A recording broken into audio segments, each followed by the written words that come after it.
আজকে আমরা এমন একটা বিষয় নিয়ে কথা বলবো, যেটা অনেককে মজা বা দ্রুত টাকা আয়ের একটা মাধ্যম ভাবলেও আসলে দীর্ঘমেয়াদে এটা সবচেয়ে বড় একটা ক্ষতি করে। আজকে আমি আপনাদের সাথে অনলাইন জুয়া নিয়ে কথা বলবো। তাহলে শুরুতেই শুরু করতে হচ্ছে জুয়া খেলা।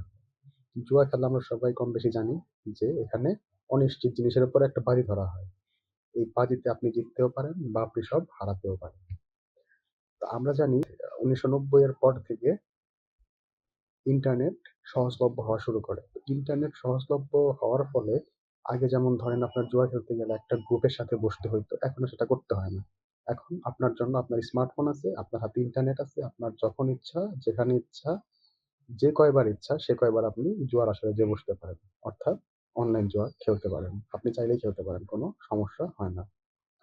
এখন আসি যে এই যে অনলাইন যে জুয়াটা আপনারা খেলেন বা জুয়াটা যে খেলার জন্য ধরেন আপনার বিভিন্ন জায়গা থেকে আপনি বিভিন্ন অ্যাড দেখেন, তাই না? এই অনলাইন জুয়াটা আসলে লাভটা কার হয়? এটা কি আপনার হয়? নাকি যে জুয়ার সাইট বানাইছে তার হয়? আমরা আজকে সেটা একটা ডিটেইলস আলোচনা করা শুরু করব। শুরুতেই আমি আপনাদেরকে একটা জিনিস বুঝাইয়া দেই, সেটা হচ্ছে যে আপনারা যখন অনলাইনে বেটিং করবেন, তখন আপনারা যেভাবেই বেটিং করেন, যে দলেরই বেটিং করেন বা যেই বেটিংটাই আপনারা করেন না কেন, আফটার অল 100% লাভ সবসময় হবে হচ্ছে যে জুয়ার মালিক তার। কিভাবে আমি আপনাদেরকে একটু ডিটেইলসে ভেঙে বুঝাইয়া দেই। ধরেন আর্জেন্টিনা এবং কেপ ভার্দের খেলা হচ্ছে, ঠিক আছে? এবারে আর্জেন্টিনার স্টেকে আপনি যে দেখবেন হচ্ছে 1.2 আর কেপ ভার্দের স্টেকে দেখবেন 2.5। আর আমরা জানি আর্জেন্টিনা যেহেতু স্ট্রং টিম, তার মানে আর্জেন্টিনার যেতে সম্ভাবনা সবচেয়ে বেশি। এখন কি হবে, এখন হচ্ছে বেশিরভাগ মানুষ আর্জেন্টিনাতে ধরবে। এই জন্য তারা যাতে খুব বেশি একটা লাভ নিয়ে না হতে পারে, এই জন্য হচ্ছে তারা ওই আর্জেন্টিনার স্টেকটা কমায় রাখে। আর বিপক্ষ যে দল থাকে, অর্থাৎ যদি দলটা যদি দুর্বল হয় তাহলে সেই স্টেকটা অনেক বাড়ায় দেয়, ঠিক আছে? তাহলে এক্ষেত্রে কি হবে, ধরেন আপনি তো একটু চালাক মানুষ, তাই না? আপনি হচ্ছে আর্জেন্টিনা ধরলেন, দু একজন হয় না যে ভুলক্রমে, যেহেতু কেপ ভার্দের স্টেক অনেক বেশি, এখন লোভে পড়ে অনেকে কেপ ভার্দেও ধরতে পারে। অর্থাৎ একটা ব্যালেন্স রাখা হয়, মানে স্টেকটা এমন ভাবে সাজানো হয় যাতে করে একটা ব্যালেন্স থাকে। সবাই যদি দেখে যে আর্জেন্টিনাতে খুব বেশি পরিমাণে আপনার মানুষজন স্টেক মানে ওই জুয়ায় টাকা লাগানো শুরু করছে, তাহলে আর্জেন্টিনার স্টেক আস্তে আস্তে আস্তে আস্তে করে কমাই দিবে, যাতে করে কি হয়, ব্যালেন্সটা হয়। আবার যদি কেপ ভার্দেতে অনেক বেশি পরিমাণে টাকা লাগানো শুরু করে, তাহলে কি হয়, তাহলে হচ্ছে কেপ ভার্দের স্টেক আস্তে আস্তে কমাই দিবে, যাতে করে কি হয়, একটা ব্যালেন্স রাখতে পারে। অর্থাৎ আপনি যেভাবেই টাকা লাগান, আপনি দেখবেন যে ওই জুয়ার যে সাইটের যে মালিক সেই জিতবে। কারণ হচ্ছে যদি আপনাকে জেতানোর মতো তাদের মন মানসিকতা থাকতো, তাহলে ওই কেপ ভার্দে এবং আর্জেন্টিনা দুইজন দৃষ্টিকে সমান সমান থাকতো। আপনি দেখবেন খেলার মাঝখানে অনেক সময় যে এই বিভিন্ন গতিপথ পরিবর্তন হয়, তাই না? দেখা গেছে কেপ ভার্দে এখন একটা ভালো পজিশনে আছে, তখন হচ্ছে কেপ ভার্দের স্টেক অনেক কমায় দেয়, ঠিক আছে? আবার আর্জেন্টিনার স্টেক তখন অনেক বাড়ায় দেয়। আবার আর্জেন্টিনা যদি ভালো পজিশনে যায়, তাহলে কেপ ভার্দের স্টেক আরো অনেক বাড়ায় দেয় এবং আর্জেন্টিনার স্টেক কি করে দেয়, কমায় দেয়। এখন এই যে বাড়ানো কমানো কেন করা হয়, যেহেতু কেপ ভার্দের স্টেক বাড়াচ্ছে, তার মানে এখন আপনি লোভে পড়তেই পারেন যে না, আমি কেপ ভার্দিতে লাগাই, যদি বাই চান্স জিতে যায় তাহলে আমি জিতে যাবো টাকা। আর আর্জেন্টিনার স্টেকে এমন পরিমাণে কম নিয়ে আসে যে আপনি যে টাকাই লাগান না কেন, ওই টাকা দেখবেন আপনার কাছে, এটা কাছে খুব বেশি একটা লাভ হয় না, ঠিক আছে? ধরেন আপনি 10 টাকা লাগাইলে ওই সর্বোচ্চ 10 টাকা 5 পয়সা বা 10 পয়সা এরকম আসবে। মানে স্টেকটা ওরা মানে ওরা হচ্ছে অর্থ ওইভাবেই সাজায় রাখে, ঠিক আছে? অর্থাৎ আপনি যেভাবে যেখানেই লাগান টাকা, আপনি কেপ ভার্দেতে লাগান বা আর্জেন্টিনাতে লাগান, ম্যাক্সিমাম যে লাভের অংশ, সেই লাভের অংশটা ওই যে জুয়ার যে সাইড যে চালায় সেই মালিকের কাছেই থাকে। এবারে আসেন, ধরেন বাই চান্স জুয়ার মালিক, মানে জুয়ার যে সাইটের মালিক, ঠিক আছে? এখন যে আর্জেন্টিনা এবং কেপ ভার্দের খেলা হচ্ছে, এখন সবাই মানে ম্যাক্সিমাম হচ্ছে আপনার আর্জেন্টিনার মধ্যে স্টেক লাগাই রাখছে, ম্যাক্সিমাম সব আর্জেন্টিনার দিকে স্টেক লাগাইছে, কেপ ভার্দের কোনো স্টেকই পড়ে না, ঠিক আছে? তাহলে সেক্ষেত্রে কি হবে, সেক্ষেত্রে হচ্ছে এই যে বেটিং সাইটের যারা মালিক আছে, এরা হচ্ছে ওই ফিফার সাথে যে বসবে, আর্জেন্টিনার টিমের সাথে যে বসবে, বলবে যে একটু ফিক্সিং করতে, ঠিক আছে? এই ক্ষেত্রে মানে মানে এখন তো আসলে অনলাইনের যুগ, অনেক কিছু মনে করেন যে গোপনে গোপনে হয়ে যায়। আপনারা সবাই জানেন যে আইসিসি তো আপনারা মানে আপনারা তো ক্রিকেট খেলা দেখেন অনেকে, তাই না? আপনারা তো জানেন যে আইসিসি কি করে, তাই না? আইসিসি হচ্ছে একটা পক্ষপাতিত্বমূলক আচরণ করে। বা ধরেন আপনার ফিফার যে আছে, এই ফিফার যে রেফারি, মানে যে ম্যাচটা যে পরিচালনা করবে, সেই রেফারিকে দেখা গেছে ঘুষ দিয়ে দিল, এদিক দিয়ে হচ্ছে সে আর্জেন্টিনাকে হারাই দিল। এরকম হতে পারে না? এরকম হতেই পারে। তো এই জন্য দেখবেন মাঝে মাঝে অনেক বড় বড় দলের সাথে ছোট ছোট দল জিতে যায়, বা ম্যাচটা কি হয়ে যায়, ড্র হয়ে যায়। কারণ ম্যাচ যদি ড্র হয় বা জিতে যায়, তাহলে কি হলো, তাহলে ওই যে যারা ওই বেটিং এ টাকা লাগাইছিল তাদের সবার টাকা কি হয়ে গেল, মানে মাইর হয়ে গেল, বুঝতে পারছেন? তাহলে আমি আপনাদেরকে যেটা বলতে চাচ্ছি সেটা হচ্ছে যে আপনি যখন বেটিং করবেন, তখন আপনি যে দলেই টাকা লাগান, যদি আপনি কেপ ভার্দেতে লাগান, মানে এক্সাম্পলের জন্য বলছি, ধরেন আর্জেন্টিনা এবং কেপ ভার্দের খেলা, আপনি আর্জেন্টিনা লাগাইলেও আপনার কাছে খুব বেশি একটা লাভ আসবে না। যদি আপনি কেপ ভার্দেতে লাগান, তাইলেও আপনার কাছে বেশি লাভ আসবে না, মানে আসবেই না, ঠিক আছে?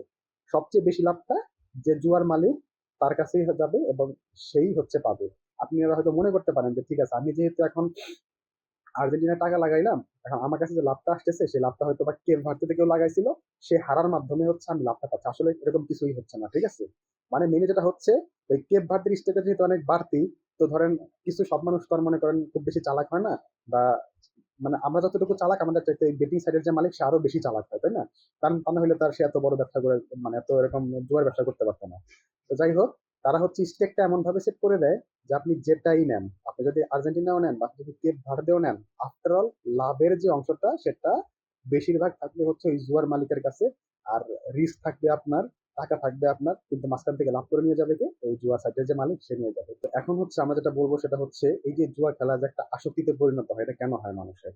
ওই যে বললাম যে জুয়া খেলার মধ্যে হচ্ছে আপনার থাকে, হয় আপনি জিততে পারেন বা আপনি হারতে পারেন।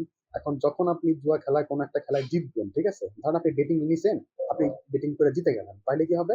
তাহলে হচ্ছে আপনি আরো বেশি জেতার জন্য একটা লোভে পড়ে যাবেন, ঠিক আছে? আর যদি আপনি হারেন, তাহলে আপনি একটা ভয়ের মধ্যে থাকবেন। মানে আপনি চাইবেন যে সবসময় আমার লসটা যাতে রিকভার হয়ে যায়, লসটা যাতে রিকভার হয়ে যায়। এই লস রিকভার করতে যায় আপনি আরো টাকা হারায় ফেলেন। আর যদি জিততে থাকেন, তাহলে কি হয়? তাহলে হচ্ছে আপনি জেতার জন্য একটা মানে লোভী হয়ে যান, যে ঠিক আছে আমি তো জিতছি, তার মানে তো আমার প্রেডিকশন ঠিক হচ্ছে, তার মানে আমি আরো প্রেডিকশন করি, আমি আবার জিততে পারবো। অর্থাৎ আপনি জুয়া খেলার সাইটে ঢোকার মানেই হচ্ছে আপনি নিজে একটা বাজে জায়গায় ঢুকে গেলেন। অর্থাৎ আপনি জিতলেও আপনার লস, আপনি হারলেও আপনার লস, আপনি এই জুয়া যে ধরবেন, ঠিক আছে, যে দলের হয়ে ধরবেন সেই দলের ধরলেও আপনার লস। আমি তো বললামই ধরলে কিভাবে লস। এবারে জিতলে আর হারলে কি হয় তা তো বললাম। যদি জিতেন তাহলে আপনি ডুবে পড়ে যান, আরো ধরি আরো ধরি। আর যদি হারেন তাহলে হচ্ছে আপনি লসটা রিকভার করতে যান, আরো ধরতে যান। তাহলে আপনি জিতলেও আপনার লস, আপনি হারলেও আপনার লস। আপনি যেভাবেই যান আপনার সেখানে লস হবেই। ঠিক আছে? এই জন্য আরেকটা বিষয় হচ্ছে, যদি আপনি যখন জেতা শুরু করেন তখন হচ্ছে আপনার যে মস্তিষ্কের মধ্যে ডোপামিন বেশি করে ক্ষরণ হওয়া শুরু হয় এবং আমরা বারবার শুধুমাত্র সেই সাইটের মধ্যে যাই, যার পাশে রিফ্রেশ করতে থাকি। আমরা চেষ্টা করি যে হ্যাঁ ঠিক আছে আমরা একটু ধরি, আমরা একটু ধরি, ধরে দেখি কি হয়। কারণ আমরা তো জিতছি। অথবা যদি আমরা হারি তখন আমরা কি করি যে না ঠিক আছে এবার একটু বেশি টাকা করে ধরি, যদি আমরা জিতে যাই তাহলে হয়তো আমাদের লসটা তো রিকভারি হবে, সাথে হচ্ছে আমি লাভের মুখে চলে যাব। এরকম কি হয় যে অনেক সময় দেখা যায় যে হাঁটতেই আসি, আবার জিতলে তো মনে করেন যে ওই যে বললাম যে জিততে যেতে অনেক সময় আমরা হারিয়ে যাই, তাই না? তো জিতলে হচ্ছে লোভের কারণে আপনি বারবার ধরতে থাকেন, আর হারলে হচ্ছে আপনি ওই যে লসটা রিকভার করার জন্য বারবার করে শুধুমাত্র সাইটে আসেন এবং সাইটে আসার পরে ওটা হচ্ছে আপনি ধরতে থাকেন। অর্থাৎ আপনি যাই করেন, যেভাবেই করেন, আপনি ধরলে মানে আপনি জুয়া খেলায় যখন কোনো দলের হয়ে স্টেক লাগাচ্ছেন, মানে টাকা যখন লাগাচ্ছেন তখনই আপনি সেখানে লস করার জন্যই মানে লাগাচ্ছেন। এটা আপনাকে মেনে নিতে হবে। এবারে আসছি কিভাবে করে আপনি এই যে জুয়ায় যদি একবার আসক্ত হয়ে যান তাহলে সেটা কিভাবে করে আসলে আসক্তিটা থেকে বের হবেন। এই আসক্তি থেকে বের হওয়ার জন্য সবার আগে আপনাকে যেটা করতে হবে সেটা হচ্ছে আপনার হাতের যে স্মার্টফোন আছে এই স্মার্টফোনটা ৪১ দিনের জন্য টোটালি আপনার হাত থেকে দূরে রেখে দিবেন। ৪১ দিনের জন্য, খুব বেশি না, ৪১ দিনের জন্য। তো ৪১ দিনের যে পিরিয়ডটা এটাকে হচ্ছে আপনি দুই ভাগে ভাগ করতে পারেন। প্রথমে হচ্ছে ২১ দিন, তারপরে হচ্ছে ২০ দিন। তাহলে প্রথম ২১ দিনের জন্য হচ্ছে আপনি আপনার স্মার্টফোন আপনার হাত থেকে দূরে রাখবেন, সাথে ইন্টারনেট কানেকশন, যদি বাসায় ব্রডব্যান্ড কানেকশন থাকে তাহলে সেই ব্রডব্যান্ড কানেকশনের পাসওয়ার্ড আপনি পরিবর্তন করে দিবেন। আর হচ্ছে আমি যেটা বললাম যে স্মার্টফোনটা টোটালি আপনার হাতের থেকে দূরে রাখবেন ২১ দিন। এবং ২১ দিন যখন আপনি স্মার্টফোনটা আপনার হাত থেকে দূরে রাখবেন, আপনি দেখবেন যে আপনার কাজ করার মতো কোনো কিছু পাচ্ছেন না। তখন আপনি একটা কাজ করবেন। এক হচ্ছে, যদি আপনি ইসলাম ধর্মের হয়ে থাকেন আপনি ৫ ওয়াক্ত নামাজ পড়বেন। আর প্রতিদিন সকালবেলা কোরআন শরীফ পড়া শুরু করবেন। ঠিক আছে? ওই ২১ দিনের কাজটা একটু কষ্ট করে করবেন। মানে ৫ ওয়াক্ত নামাজ পড়বেন আর কোরআন শরীফ পড়বেন। আর হচ্ছে যখন আপনার মনটা খারাপ লাগবে বা কিছু করতে ইচ্ছা করবে না, তখন হচ্ছে আপনি ২-১ টা হাদিস বই দেখতে পারেন। ঠিক আছে? এভাবে করে আপনি আপনার সময় কাটান। ২১ দিন খুব কষ্ট হবে, বাট ২১ দিন হচ্ছে আপনি এভাবে করবেন। এরপরে দেখবেন আস্তে, আস্তে আপনার কাছে সহজ হওয়া শুরু করছে।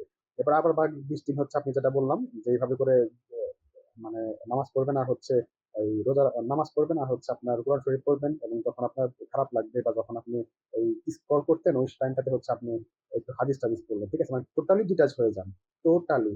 আপনার স্মার্টফোন আপনার হাতের থেকে টোটালি ডিটাচ করে ফেলেন। ঠিক আছে?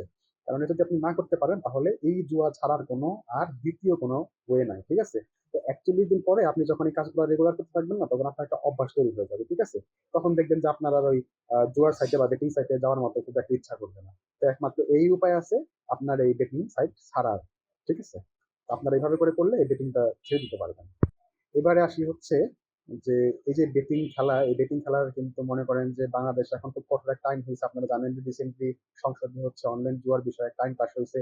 যতদূর আমি জানি সেক্ষেত্রে হচ্ছে আপনার সর্বোচ্চ প্রায় ১০ থেকে ১৫ বছরের একটা আম জেল এবং প্রায় ১.৫ থেকে ২ কোটি টাকার মতো জরিমানার একটা কিন্তু আইন বাংলাদেশের মাটিতে আসলে মানে বাংলাদেশের সংসদেই রিসেন্টলি পাস হইছে।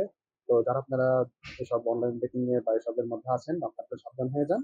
এবং আমি যেভাবে বললাম সেভাবে করে এইসব বেটিং সাইট থেকে বা এইসব সাইট থেকে আপনারা চলে আসেন। কারণ আমি বারবার আবারও বলতেছি, আপনি যেভাবে করেই টাকা লাগান, আপনার কিন্তু কোনো লাভই হবে না। আপনার লাভটা হচ্ছে আপনার টাকার উপরে অন্য মানুষ করে নিয়ে যাবে।